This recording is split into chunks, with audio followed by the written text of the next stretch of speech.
Very good afternoon my dear students of class 9। कैसे हैं आप सभी। आज आपके लिए रूपक सर 9th बायोलॉजी की वीडियो लेकर आए हैं। लगभग एक हफ्ता 10 दिन हो गया मैंने लास्ट वीडियो बनाया था बायोलॉजी का, और एसएसटी की वीडियोस डल रही थी। आज फिर से हम बायो की वीडियो लेकर आए हैं। Cell chapter, unit of life, fundamental unit of life. जिन्होंने प्रीवियस वीडियो नहीं देखा है वो प्लेलिस्ट में जाके, क्लास 9 के प्लेलिस्ट में जाके हमारा प्रीवियस वीडियो देख सकते हैं। चलिए शुरू करते हैं। आज हम इन चीजों को स्टडी करेंगे। सबसे पहला है न्यूक्लियस। न्यूक्लियस क्या होता है? Nucleus is the brain of the cell. जैसे हमारे बॉडी में one of the most critical organs is brain. मैंने बताया भी था आपको ब्रेन कितना वाइटल है, कितना इंपॉर्टेंट है। जितना ऑक्सीजन हम लेते हैं उसका लगभग 20% अकेले ब्रेन कंज्यूम करता है। तो ब्रेन हमारे लिए बहुत इंपॉर्टेंट है। ब्रेन ही हमको बताता है क्या भूख लग रही है, क्या करना है, सोचना है, याद करना है, एवरीथिंग। तो सेल का भी मेन जो ऑर्गन है जो सेल को कंट्रोल करता है सेल का, वो होता है न्यूक्लियस। और जो कॉम्प्लेक्स ऑर्गेनिजम्स होते हैं, दो प्रकार के ऑर्गेनिजम्स हैं, एक यूकैरियोट्स और एक प्रोकैरियोट्स। अब ये दोनों क्या होते हैं बच्चों? जिनका न्यूक्लियस वेल डिफाइंड नहीं होता, जैसे बैक्टीरिया, एमीबा, जो यूनिसेलुलर ऑर्गेनिजम्स होते हैं, उनका जो न्यूक्लियस है वो प्रॉपरली डिफाइंड नहीं होता और उनके न्यूक्लियस का कवरिंग भी नहीं होता। जैसे न्यूक्लियस की जो कवरिंग होती है उस कवरिंग को कहते हैं न्यूक्लियर मेम्ब्रेन। न्यूक्लियस की जो कवरिंग होती है उसको कहते हैं न्यूक्लियर मेम्ब्रेन। जो यूकैरियोट्स होते हैं उनका न्यूक्लियस वेल डिफाइंड होता है। उनका जो न्यूक्लियस है ये वेल डिफाइंड होता है और साथ ही साथ इस न्यूक्लियस में कवरिंग भी होती है। इनका जो न्यूक्लियस होता है उसकी कवरिंग भी होती है, जिसको कहते हैं न्यूक्लियर मेम्ब्रेन। तो जिसका न्यूक्लियस वेल डिफाइंड हो, प्रॉपरली डेवलप्ड हो, जिसके न्यूक्लियस की कवरिंग हो, जिसको कहते हैं न्यूक्लियर मेम्ब्रेन, ये जिन ऑर्गेनिजम्स में होता है उन ऑर्गेनिजम्स को यूकैरियोट्स कहते हैं। ह्यूमन बीइंग्स, मैमल्स, हम इसी में आते हैं। और प्रोकैरियोट्स, जिनका न्यूक्लियस वेल डिफाइंड नहीं होता, जिनकी न्यूक्लियस की कवरिंग नहीं होती, एक्चुअल में उनको प्रोकैरियोट्स कहते हैं। और इनके न्यूक्लियस को न्यूक्लियस नहीं, इनके न्यूक्लियस को कहते हैं न्यूक्लियोइड। क्या कहते हैं? Nucleoid. Undefined nuclear region where the nucleus is not properly defined and there is no covering for the nucleus, ऐसे न्यूक्लियस को कहते हैं न्यूक्लियोइड। और ये जिनमें पाया जाता है उनको कहते हैं प्रोकैरियोट्स, बैक्टीरिया, एमीबा। इसलिए आपने देखा है वो लंबे समय तक सरवाइव नहीं करते, क्योंकि उनका न्यूक्लियस जो सेल का मेन पार्ट है वो ठीक से डिफाइन नहीं होता, उसकी कवरिंग भी नहीं होती, उससे खराब होने के चांसेस ज्यादा है। जबकि हमारा न्यूक्लियस प्रॉपरली डिफाइंड है, कवर्ड है, इसीलिए हम लोग ज्यादा समय तक सरवाइव करते हैं। तो ध्यान रखिएगा, जिसका न्यूक्लियस प्रॉपरली डेवलप्ड हो, जिसके न्यूक्लियस की कवरिंग हो, उसको कहते हैं न्यूक्लियस। और जिनमें ये होता है उसको कहते हैं प्रोकैरियोट। और सॉरी, उल्टा बोल दिया मैंने, उसको यूकैरियोट्स कहते हैं। फिर रिपीट कर रहा हूं, जिनका न्यूक्लियस प्रॉपरली डिफाइंड है, जिनके न्यूक्लियस की कवरिंग होती है, न्यूक्लियस की जो कवरिंग होती है उसको क्या कहते हैं? Nuclear membrane. It is similar to plasma और सेल मेम्ब्रेन, जो हमने पढ़ा हुआ है। न्यूक्लियस मेम्ब्रेन का जो स्ट्रक्चर है वो सेल मेम्ब्रेन या प्लाज्मा मेम्ब्रेन के जैसा ही होता है, यानी सेमी परमिएबल। इट कंट्रोल्स और परमिट्स और regulates the substances entering the cell और न्यूक्लियस। ठीक है। और ये जिन जानवरों में पाया जाता है, mammals, human beings and all, उनको यूकैरियोट्स कहते हैं। और जिनका न्यूक्लियस प्रॉपरली डिफाइंड नहीं होता उसको कहते हैं न्यूक्लियोइड। उनमें न्यूक्लियर मेम्ब्रेन भी नहीं होता और यूनिसेलुलर ऑर्गेनिज्म्स में पाया जाता है, बैक्टीरिया, अमीबा, उनको कहते हैं प्रोकैरियोट्स। समझ गए? इसके बाद cell wall. Cell wall present only in plants. Cell wall सिर्फ प्लांट्स में पाया जाता है, एनिमल्स में सेल वॉल नहीं होता। फिर रिपीट कर रहा हूं, प्लांट्स में सेल मेम्ब्रेन और सेल वॉल दोनों होता है, लेकिन एनिमल्स में सिर्फ और सिर्फ सेल मेम्ब्रेन या प्लाज्मा मेम्ब्रेन होता है। सेल वॉल एनिमल्स में नहीं होता, और यह सेल वॉल प्लांट्स को एक्स्ट्रा प्रोटेक्शन देता है। इसीलिए प्लांट्स एनिमल्स के मुकाबले लंबे समय तक सरवाइव करते हैं। और सेल वॉल जो है ये फुली परमिएबल है, कंप्लीटली परमिएबल। और सेल वॉल डेड होता है। जैसे सेल मेम्ब्रेन या प्लाज्मा मेम्ब्रेन लिविंग होता है। इसको ऐसे समझिए, मैंने पहले भी बताया था, फिर बता रहा हूं। आपने घर में एक चौकीदार को रखा है। अब जो चौकीदार है वो 4-5 साल से आपके यहाँ चौकीदारी कर रहा है। उसको पता है, या मान लीजिए किसी डॉग को आप ले लीजिए, उसको पता है कौन घर के सदस्य, कौन मेंबर है जिसको वो आने देगा या बार्क या भौंकेगा नहीं। लेकिन जिसको वो नहीं जानता, जो स्ट्रेंजर, उसको भौंकेगा, तो वो डिसाइड करेगा किस पे भौंकना है किस पे नहीं। लेकिन अगर आपने कैमरा लगा दिया तो कैमरे को थोड़ी पता है कि आप किसको जानते हैं किसको नहीं। वो तो नॉन लिविंग है, तो वो तो फुली परमिएबल, वो सबको रिकॉर्ड कर लेगा, वो किसी को रोकेगा भी नहीं, बिकॉज वो मशीन है। मशीन को कौन पहचानता है कौन नहीं पहचानता ये आइडेंटिफाई वो नहीं कर सकता। तो सेल मेम्ब्रेन क्योंकि वो लिविंग होता है, it can identify what to enter and what to not. जैसे ऑक्सीजन को अंदर आने देगा, CO2 को बाहर निकालेगा। लेकिन सेल वॉल जो प्लांट्स में होता है, जो डेड है, वो फुली परमिएबल है। वो उसको पता नहीं है क्या अच्छा है क्या बुरा है, वाई, क्या प्लांट्स के लिए नेसेसरी है और क्या नहीं है, बिकॉज वो फुली परमिएबल है, वो डेड है, वो आइडेंटिफाई नहीं कर सकता। इसलिए cell wall is completely permeable. Okay, और ये सिर्फ किस में पाया जाता है? प्लांट्स में। एनिमल्स में सेल वॉल नहीं होता। इसके बाद एक टर्म है प्लाज्मोलिसिस। अब ये प्लाज्मोलिसिस क्या है? प्लाज्मोलिसिस मतलब shrinkage of cell when it loses water. अगर प्लांट सेल जो है, अगर वो लूज करता है वाटर, तो वो श्रिंक हो जाएगा, सिकुड़ जाएगा। तो उस प्रोसेस को क्या कहते हैं? प्लाज्मोलिसिस। मैंने उस दिन आपको बताया भी था 3 तरह का सोल्यूशन, आइसोटोनिक, हाइपरटोनिक और हाइपोटोनिक। प्लांट्स में अगर सेल वॉल या प्लांट सेल जो है, अगर वो वाटर लूज कर रहा है, तो वो जो सेल है वो सिकुड़ जाएगा, श्रिंक हो जाएगा। उस पर्टिकुलर प्रोसेस को क्या कहेंगे? प्लाज्मोलिसिस। अब घर में भी एक एक्सपेरिमेंट करते हैं, मैं तो अभी शॉर्ट्स में इसको डालने वाला हूं। आप एक्सपेरिमेंट करिएगा और मुझे बताइएगा कमेंट में। आप रेजिन्स लीजिएगा, किशमिश लीजिएगा और उसको प्लेन वाटर में डालिएगा, और आधे 1 घंटे बाद या 2-3 घंटे बाद आप मुझे बताइएगा क्या हुआ। और दूसरी तरफ आप पानी में चीनी घोल दीजिएगा, नमक घोल दीजिएगा, सॉल्ट या शुगर सॉल्यूशन, और उसमें फिर डालिएगा रेजिन्स को, ये आपके किशमिश को। मुझे बताइएगा कि क्या होता है। इसके शॉर्ट्स मैं भी बना के अपलोड करूंगा आप लोगों के लिए, ठीक है? तो यह है प्लाज्मोलिसिस, ठीक है?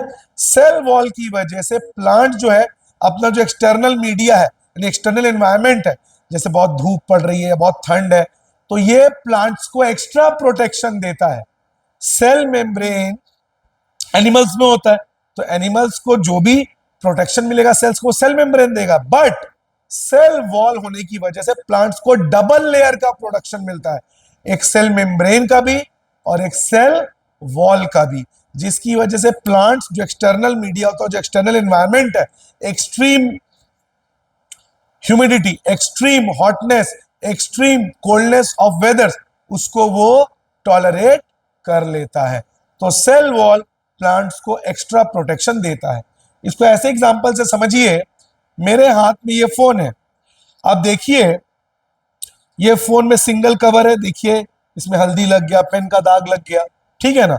अगर मैं इसमें डबल लेयर कवरिंग लगाऊं तो फोन लंबे समय तक खराब नहीं होगा, टूटेगा नहीं, और मेरे फोन को डबल प्रोटेक्शन मिलेगा।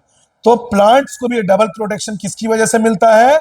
सेल वॉल की वजह से। इसके बाद साइटोप्लाज्म। ये साइटोप्लाज्म क्या है? Cytoplasm is found inside the cell. जो लिक्विड कंटेंट जो सेल के अंदर होता है उसको कहते हैं साइटोप्लाज्म। और ये साइटोप्लाज्म सेल के बहुत सारे फंक्शंस, रेस्पिरेशन, डाइजेशन, उसको करने में सेल की हेल्प करता है। फिर रिपीट कर रहा हूं, cytoplasm is the liquid content present inside the cell which helps the cell for many different chemical reactions and functions। वो होता है साइटोप्लाज्म। इसके बाद सेल ऑर्गेनेल्स। अब ये क्या होता है? जैसे हमारे बॉडी में अलग अलग पार्ट्स हैं, हाथों से हम चीजों को होल्ड करते हैं, पैरों से चलते हैं, आंखों से देखते हैं, नाक से सूंघते हैं, टंग से टेस्ट करते हैं। अलग अलग बॉडी पार्ट्स बॉडी में अलग अलग काम करने में हेल्प करते हैं। उसी तरह सेल के भी जो डिफरेंट पार्ट्स हैं उसको कहते हैं सेल ऑर्गेनेल्स, जो सेल के लिए अलग अलग काम करते हैं। The different functions done inside the cell are performed by specialised cell organelles. जैसे सेल के लिए खाना प्रिपेयर करना, सेल के लिए डाइजेशन करना, सेल के लिए चीजों को स्टोर करना। जैसे हमारे घर में किचन में खाना बनता है, स्टोर रूम में पुरानी चीजें रहती है, रेफ्रिजरेटर में हम चीजों को स्टोर करके रखते हैं, किचन में खाना बनता है, बेडरूम में सोते हैं। वैसे ही सेल के अंदर भी अलग अलग पार्ट्स होते हैं जो सेल को डिफरेंट डिफरेंट फंक्शंस करने में हेल्प करते हैं, और उसको कहा जाता है सेल ऑर्गेनेल्स। पहला सेल ऑर्गेनेल है एंडोप्लाज्मिक रेटिक्यूलम। समझ लीजिए ये सेल का ट्रांसपोर्ट सिस्टम है। सेल के लिए ये ट्यूब लाइक स्ट्रक्चर्स होते हैं जो सेल में बनी चीजों को एक जगह से दूसरे जगह पहुंचाते हैं, और भी इसके कई काम है जो अभी हम देखेंगे। तो endoplasmic reticulum is the first cell organelle which we are going to study. ये दो टाइप का होता है बच्चों, एक स्मूथ एंडोप्लाज्मिक रेटिक्यूलम, एक rough endoplasmic reticulum. Rough endoplasmic reticulum का काम है सेल के लिए प्रोटीन सिंथेसिस करना। जो रफ एंडोप्लाज्मिक रेटिक्यूलम है ये सेल के लिए क्या प्रिपेयर करता है? प्रोटीन प्रिपेयर करता है। और क्यों प्रिपेयर कर पाता है? बिकॉज इसमें राइबोसोम्स होते हैं। जैसे मान लीजिए ये एंडोप्लाज्मिक रेटिक्यूलम है, इसमें ऐसे ऐसे डॉट लाइक स्ट्रक्चर राइबोसोम्स जैसा होता है, तभी ये रफ है।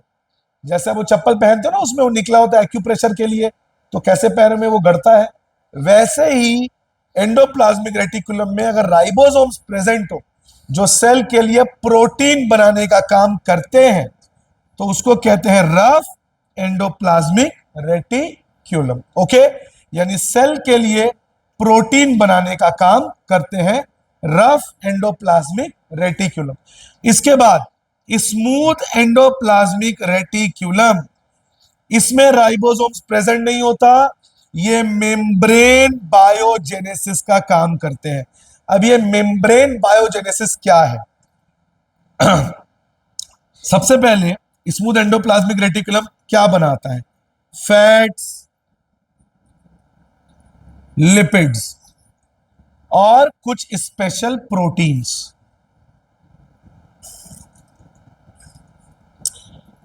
और कुछ स्पेशल प्रोटीन्स। रिपीट कर रहा हूं, जो स्मूथ एंडोप्लाज्मिक रेटिक्यूलम है वो प्लांट्स के लिए, मतलब सेल के लिए, गलती से प्लांट्स बोल दिया, सॉरी। जो स्मूथ एंडोप्लाज्मिक रेटिक्यूलम है वो फैट्स, लिपिड्स और स्पेशल प्रोटीन बनाता है, जिसमें से सेल मेम्ब्रेन प्रिपेयर होता है। सेल मेम्ब्रेन या प्लाज्मा मेम्ब्रेन, और इसी प्रोसेस को मेम्ब्रेन बायोजेनेसिस, फिर रिपीट कर रहा हूं, स्मूथ एंडोप्लाज्मिक रेटिक्यूलम जो है ये फैट्स, लिपिड्स और कुछ स्पेशल प्रोटीन्स रेडी करता है, प्रिपेयर करता है, और उसी से सेल मेम्ब्रेन बनता है। ये देखिए, इसलिए मेम्ब्रेन, बायो मतलब लाइफ, क्योंकि मैंने बताया था सेल मेम्ब्रेन लिविंग होता है, तो मेम्ब्रेन बायोजेनेसिस, जेनेसिस मतलब बनना। तो सेल मेम्ब्रेन जो प्रिपेयर होता है फैट्स, लिपिड और प्रोटीन से, जिसको बनाने का काम किसका है? स्मूथ एंडोप्लाज्मिक रेटिकुलम, और इस प्रोसेस को कहते हैं मेम्ब्रेन बायोजेनेसिस। इसका मतलब स्मूथ एंडोप्लाज्मिक रेटिकुलम सेल के लिए सेल मेम्ब्रेन प्रिपेयर करता है। एक्चुअली वो इंग्रेडिएंट्स प्रिपेयर करता है, फैट्स, लिपिड्स और प्रोटीन्स, जिससे सेल मेम्ब्रेन बनता है, और इस प्रोसेस को मेम्ब्रेन बायोजेनेसिस कहते हैं। इसके अलावा इसका एक और काम है, सेल को, खास करके लिवर सेल्स को डिटॉक्सिफाई करना। क्या करना?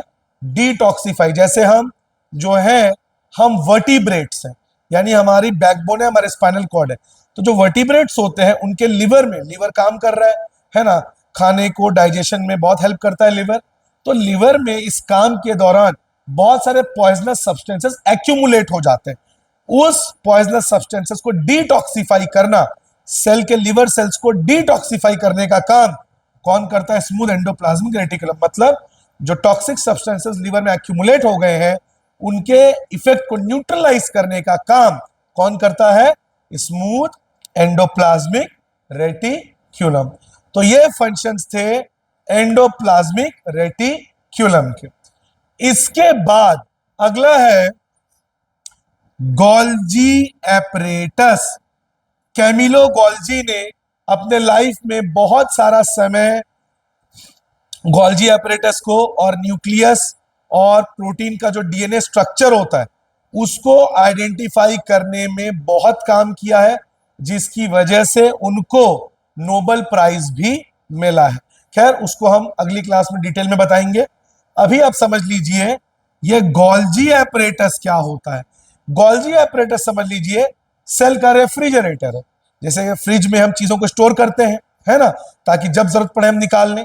तो सेल के अंदर जो चीजें प्रिपेयर हो रही हैं सेल के लिए, उसको स्टोर करना, मॉडिफाई करना और पैकेज करके सेल के डिफरेंट साइट्स में भेजने का काम किसका है? Golgi apparatus. और कुछ केसेस में ये सिंपल शुगर को कॉम्प्लेक्स शुगर में भी कन्वर्ट करते हैं। तो गोल्जी एपरेटस सेल का स्टोरेज सिस्टम है, जो सेल के अंदर जो चीजें बन रही हैं, whatever things are produced in the cell, Golgi apparatus stores it, modifies it and package it to different sites of the cell. तो उसको कहते हैं गोल्जी एपरेटस। और एक और फंक्शन है गोल्जी एपरेटस का, लाइजोसोम्स प्रिपेयर करना, जो अभी मैं बताऊंगा कि लाइजोसोम्स क्या होता है। लाइजोसोम सेल का क्लीनिंग सिस्टम है। तो लाइजोसोम्स प्रिपेयर करना, सेल के अंदर बनी चीजों को स्टोर करना, उसको मॉडिफाई करना सेल के अकॉर्डिंग, बिकॉज अलग अलग सेल्स की नीड अलग अलग है। समझ गया? जैसे एक बच्चा है, एक बच्चे की जो नीड है और एक एडल्ट की जो नीड है फूड की, वो अलग अलग है। तो अलग अलग सेल के नीड के अकॉर्डिंग गोल्जी एपरेटस चीजों को स्टोर करता है। जैसे फ्रिज में नहीं होता बच्चों, जैसे अगर हमको डीप फ्रीज चाहिए तो डीप फ्रीज में हम चीजों को रखते हैं, जैसे मछली हो गया या आइसक्रीम हो गया, और सब्जियों को हम नॉर्मल जगह रखते हैं, नॉर्मल टेम्परेचर में रखते हैं। मतलब अलग अलग सब्जियों की अलग अलग नीड होती है। तो उसी तरह अलग अलग सेल्स की अलग अलग नीड होती है, उसके अकॉर्डिंग उसको मॉडिफाई करना, पैक करना किसका काम है?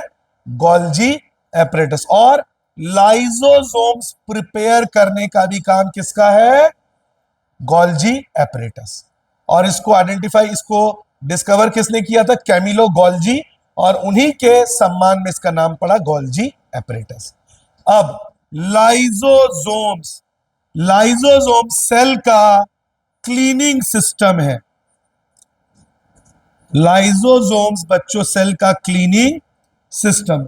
जैसे किडनी, हमारी बॉडी में जो किडनी होती है, जो यहां पे लोअर बैक में प्रेजेंट है, तो किडनी हमारे बॉडी को क्या करती है?